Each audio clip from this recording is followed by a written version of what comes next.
Hi guys, welcome back to my channel. My name is RJ and I study at the Conservatoire here in Birmingham in the UK. As I've mentioned before, this is a small kind of video series I'm doing for my university project in which I'm trying to deliver you guys content of mainly educational things I wish I had known back when I started my jazz improv, and specifically when I was in that stage where I was a kind of beginner to intermediate, where I was grasping things and I wanted to just progress as fast as possible without any of the faff. So in this video, I'm kind of just going to be letting you in on the trade secrets that you get when you arrive on like a jazz degree. There are some amazing exercises which basically develop multiple things at once. So if you saw my last video where we're talking about turnarounds, how you're doing a major 2-5 and a minor 2-5 at the same time, this video is going to be 5 of my favorite exercises which train multiple things at once. Because I'm just kind of giving you some things you can go away and practice, I think your lesson objective for anybody watching this, whatever level you're at, is to just be able to think, if you're struggling with knowing what you should be practicing at this kind of stage, and you want to have something where you can practice multiple things in one go and really grasp these concepts, then this video will give you that. Your objective is to get to your next practice session and think, okay, I can call on some of these things and just start practicing them now. And I assure you that you will improve very, very quickly with these methods. Let's just jump straight into it and get on to the first exercise. And the first exercise I'm going to be doing today is descending 2-5-1s. At the university, they call it the straight street exercise. And what it essentially is let's say, for example, you can see on screen here, we've got a 2-5-1, we've got E minor, A7. Instead of resolving that to D major, because we have a major 2-5-1, that next one becomes the 2 of the next 2-5-1. So it's simply 2-5-1, which is the new 2-5-1, which is the new 2-5-1, and so on and so forth like that.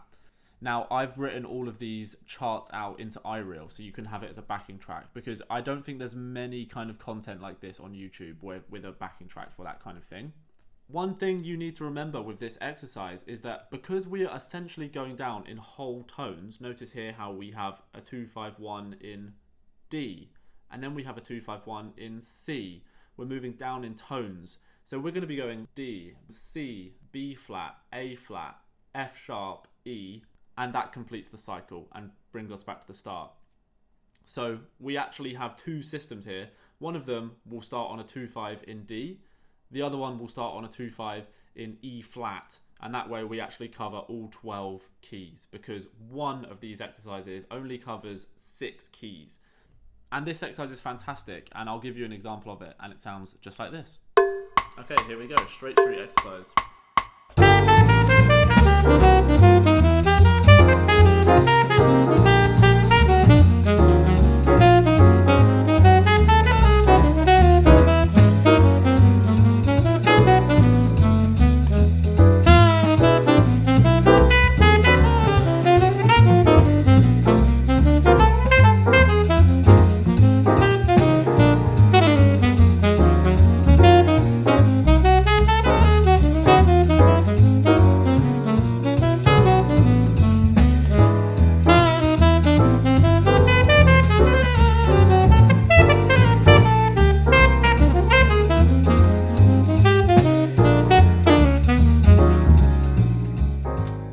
Okay, so as usual, I got carried away and just kept improvising. Now, what I love about this exercise is that it kind of trains your mind to just keep things moving.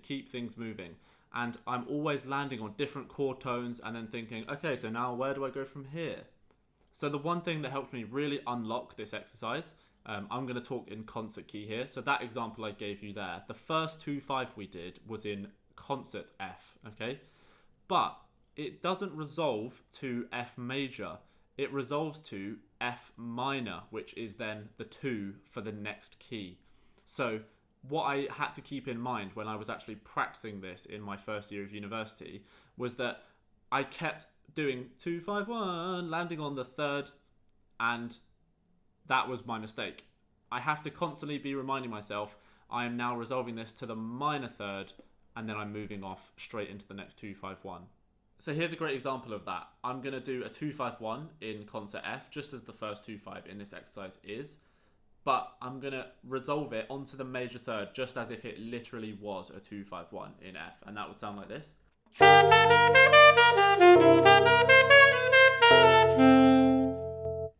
And I kept doing that by accident, and what I have to remember is that, yes, although I'm targeting a 2-5 in F, I want to make sure that I'm landing on a minor third, because that F will no longer be the 1. It is now the 2 of the next 2-5-1.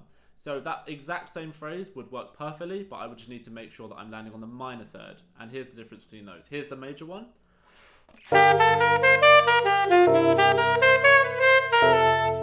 And here's the minor one.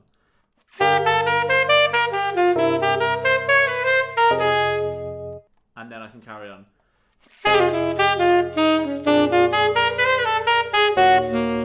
And again, on that next 2-5 into E flat, I made sure that I was landing on the minor third of E flat.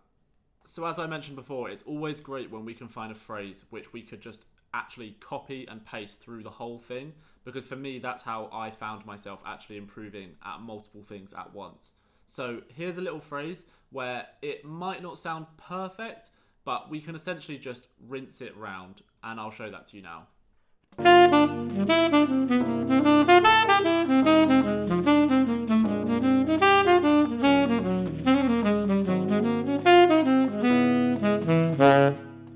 So of course, feel free to slow that down. I've put the music up on screen here.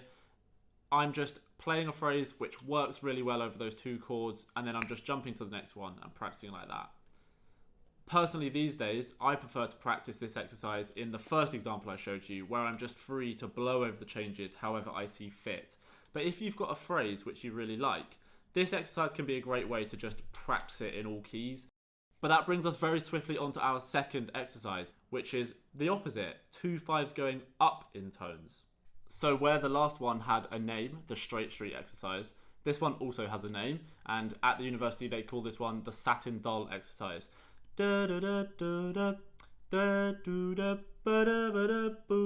Upper tones. Now this one is more difficult because a 2-5-1 worked great for us when that 1 became the next 2, because it could just go 5-1 to the next one to the next one. Whereas now we're going 2-5 and we're not actually resolving to the next 1.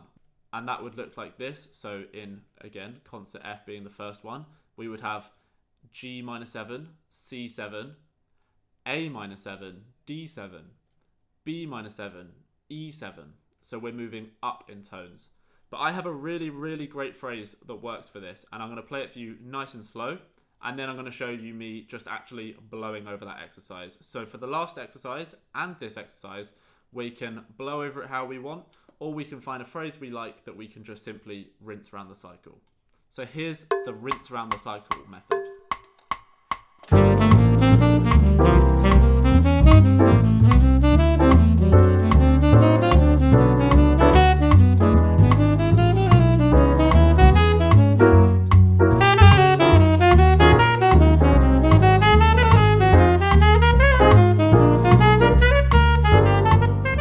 See there that actually works really well. Okay, it's RJ from the future. I realised that I didn't actually clarify what that phrase was. So it's a phrase that we use quite a bit.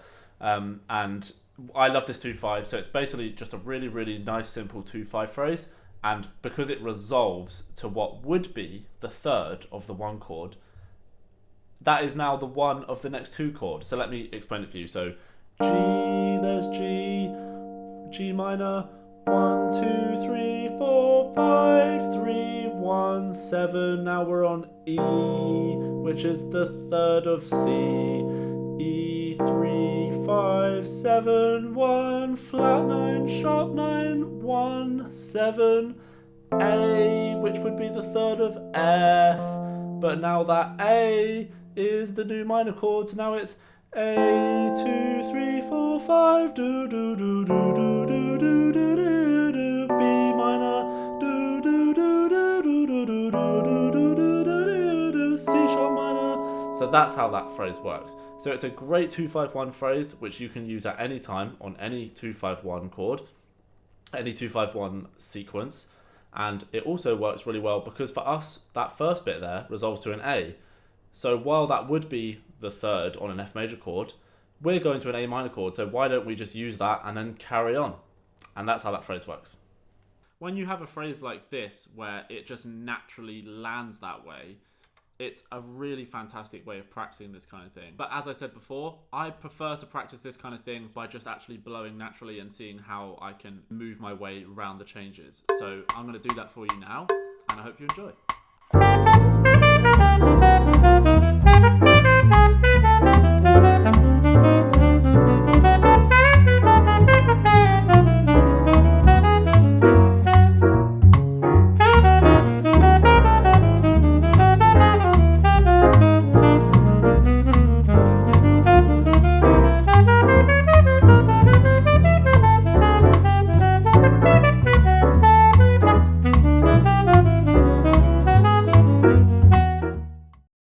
Okay, wonderful. So I really want to hone in on our third topic here. And this one is similar to the other two. And again, it comes from a beautiful song, which is Stella by Starlight. You'll notice in the final 8 bars of Stella by Starlight, we have B flat major. But before that, we have a minor 2-5 resolving to B flat major. And then before that, we have a minor 2-5 resolving to that. And finally, we have one more minor 2-5 resolving to that. So when I think about this exercise in an exam or whatever setting it is, I'm thinking, okay, I'm aiming for B flat major. My first note is E half diminished, followed by A altered. And that resolves down to D half diminished, followed by G altered. That resolves down to C half diminished, followed by F altered, which is our final 2-5, leading us to a major resolution in B flat major. So this is another one of those exercises where, like before in our first exercise, the straight street exercise, I was having to remind myself, okay, whatever I do, don't resolve to the major third. I need to make sure I'm resolving to a minor third. This exercise is very similar. Because we're resolving to a half diminished chord, whenever I would previously be resolving to a 5, I want to make sure that I'm resolving to the flat 5 and really outlining that half diminished sound. So here's an example of me blowing over this exercise, and I hope you enjoy.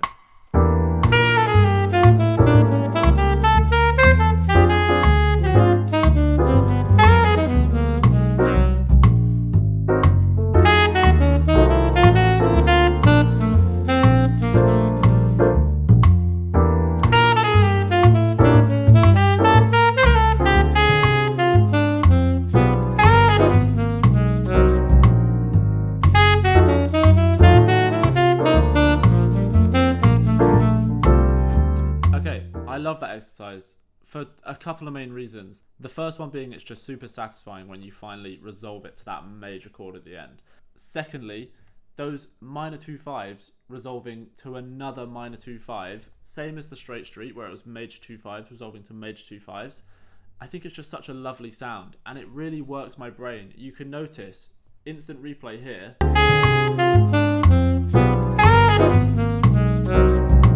Notice how instead of landing on a concert C minor on that chord there, I have to go to C half diminished.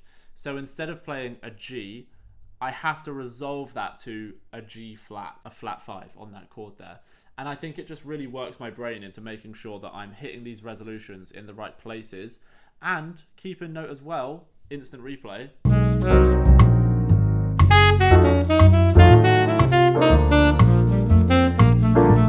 When I finally reach the major chord at the end, I have to make sure my minor 2-5 is resolving to a major chord there.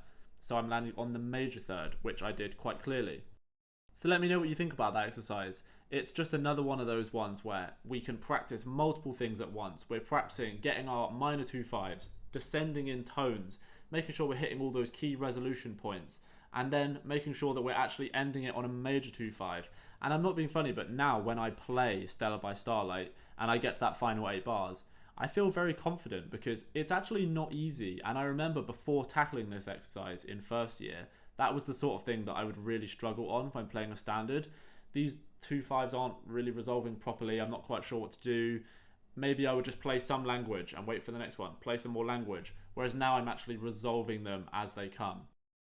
Okay, so we've had 2 major 2-5-1 exercises. We've just had a minor one. we're going to stick to another minor 2-5 exercise. This one's quite similar, but again, it applies really well to an actual song.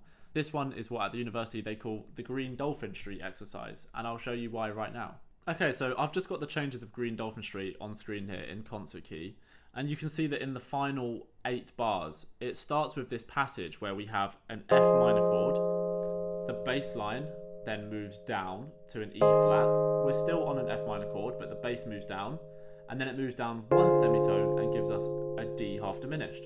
This then triggers a minor 2-5, D half diminished, G altered, C minor. And then once again, we have 2 beats of C minor, the bass moves down a tone, still in C minor, then it moves down another semitone, starting on A half diminished, and that triggers another minor 2-5. And this is just a really fantastic exercise where we can just walk our way around these minor 2-5s. And the key thing is that it just keeps it musical, it keeps it fun. It doesn't feel like the sort of thing where you have to sit there and practice a minor 2-5 in one key for ages. You can just stick something like this on and just have some fun with it. And then when you actually get to playing Green Dolphin Street later down the line at a jam session or a gig, whatever it is, you have tons of knowledge and you can really hear that bass line moving. So I'm going to blow over it freely and it sounds like this.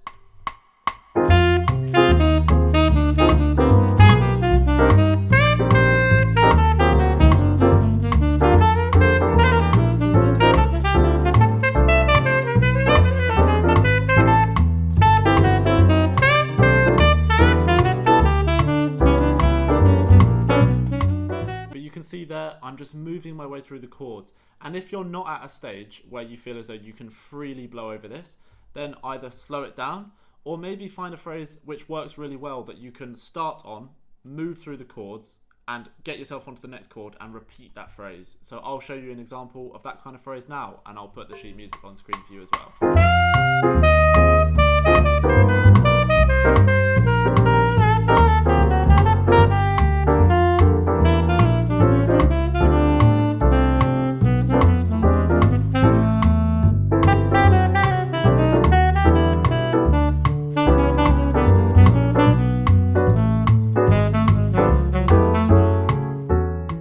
Lovely. So in that example there, I'm starting on the 1, I'm following the bass line, and then I'm going da, da, da, da, da, da, da, da. I'm basically doing a long enclosure around the next one. Da, da, da, da, da, da, da, da, da, da, da, da, da, da. Okay, I give you 2 different examples there. None of them are exactly what I've already written on the page, so that's my bad. But you can see that once I reach that major third on the 5 chord, I'm finding some way to get up the semitone to land on the 1, ready to move on to the next one. And that worked great for me, because then if I wanted to expand and actually try and improvise a little bit, great. And if I got lost and got stuck, then it's fine. I just need to find that 1 again, get myself back into the flow of things, and then I can have another go. And again, it just keeps things musical and it keeps things fun. And I think that's the most important thing, especially when you're in a position like I was, where you're at the first year of university or your teacher's saying you need to do this and this. Practice can be boring and it can feel like a drag, but if you can play an exercise like this where it's actually quite satisfying when you resolve it and it's quite musical, then that's the best way to do this kind of practice. Okay, perfect. So that brings us on to our 5th and final exercise. And this is one that we did in the university in 1st and 2nd year, but it doesn't really have a song name. Well, I guess you could say it's like the bridge of a rhythm changes. I would just say it's dominance around the cycle. So for example, let's start on concert C7. So it's going to be all dominant chords. So C7, that is the 5 of F7. So that resolves us down to F7. And then F7 resolves us down, as that is the 5 of concert B flat 7. And once again, that resolves us down to concert E flat 7. So these dominant chords, they just bring us down a 5th, 5, 1. We linger on this for a bit, and then we go 5, 1. So while before we did 2 5s coming down in tones, I guess you could essentially say this is just everything is a 5. The 5 goes to the next one, which becomes the 5 for the next one, and it's all dominant chords. Now, why do I think this exercise in particular is really beneficial? I may sound stupid when I say this, but I never quite grasped the fact that the 2 and the 5, so let's say again in concert C7, I never quite understood that if a C7 is resolving to F major, the C7 and the 2, the G minor 7, are exactly the same tonality. They're the same chord if you're improvising over them. Of course, a pianist might play them differently, sure, but anything you play on the G minor 7 will work great on the C7. So for me, I weirdly struggled to actually resolve from a C7 down to an F7 without thinking like, I need to put the 2 in, I need to put the 2 in. So what I enjoy doing in this exercise is that I will play some language over C7, and then when I feel ready, I can comfortably put in a G minor C7, resolve it to F7.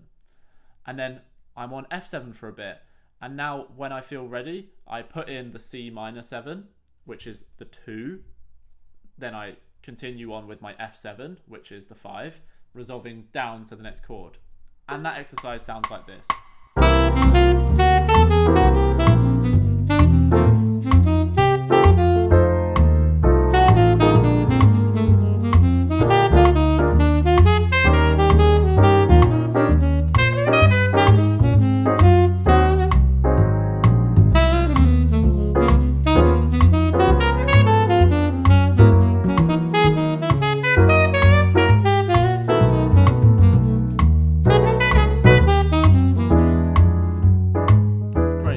That's a really fantastic exercise as well.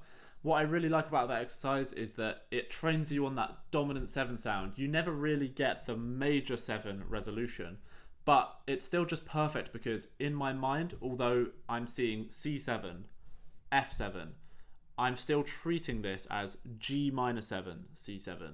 And then instead of F7, I'm kind of just treating it as C minor, F7. You can treat it however you want. You can play some really bluesy language over those dominant chords. You can play them all as 2 5s. It's obviously similar to the straight street exercise, except that instead of resolving down in tones, we are actually resolving round the cycle of fifths. And I think that's a really useful thing that, of course, you're going to see all the time in something like a rhythm changes. You get to the bridge, you've got the 3, which is then moving down a 5th, which is moving down a 5th, which is moving down a 5th, which is then bringing you back to the final A section of a rhythm changes. So it's something you're going to use in your playing all the time. So if you can start getting this down now, then you're going to thank yourself massively in the future. So that pretty much ends this video. We've got some really awesome exercises. We've got major 2 5s going down in tones and going up in tones. Of course, the one going up in tones being a little bit more tricky and a little bit more unusual for our ear to be hearing, but it's something that's useful all the same. Then we've got 2 minor 2 5 exercises. We've got the minor 2 5s on the stellar exercise where we are going down in tones, making sure to hit those key resolution points on the flat 5 instead of the major 5, and making sure we resolve to the major 1 after a series of minor 2 5s, which again is quite unusual to the ear, but it's a really beautiful sound. Fourth, we had our green dolphin street exercise where we had a minor chord, it moves down a tone, another semitone drop, and that creates the 2 to the 5 to the next 1, and that cycle repeats. And then finally we had our dominance around the cycle, and I understand that in some of those exercises I was able to show you a phrase which worked for the whole thing, so you could just copy and paste it. I didn't in that final exercise because dominance around the cycle like that is such a standard kind of thing that I think you'll have a really fun time trying to find a phrase of your own. Maybe if you take a phrase from a transcription that you really enjoy, try and find a way to get that, resolve it, and begin it on the next one, and just rinse it around the cycle. So that leaves us at the end of our video. As I've said in all my previous videos, I've still got no idea what I'm doing, so drop a comment down below if this helped you out. If you have any questions, I'm happy to answer them. And in this particular video, I'll be able to provide the resources that I use. So I've got these all written out in iREAL Pro, so feel free to go and download those and play along to them. You can start them in any key. Remember, on the exercises that went up or down in tones, you're covering 6 keys there, so you need to move it a semitone to cover the other 6. So don't forget about that. You don't want to be a god in 6 keys and not the other 6 keys. And with that said, I hope you've enjoyed the video. Thank you so very much for watching, and I'll see you in the next one. Bye bye.